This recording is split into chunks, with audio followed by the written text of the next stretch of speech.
পরিণতি হবে বিষ্ঠা।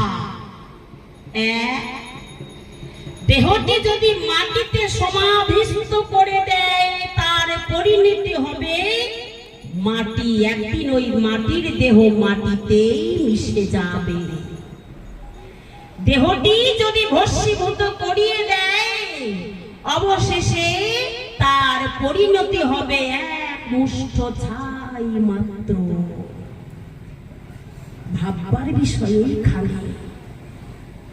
তাহলে শাস্ত্রে বললেন যার বিনাশ নেই, যে আত্মা নিত্য শুদ্ধ সনাতন, তাহলে আত্মার বিনাশ নেই, কিন্তু দেহের তো বিনাশ আছে।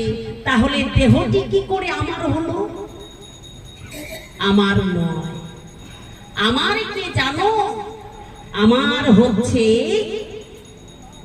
এই দেহের মধ্যে যে আত্মা, এই আত্মাকে সবার কল্যাণ চেতনা বা কল্যাণ কামনা এই আমাদের একমাত্র কর্ম।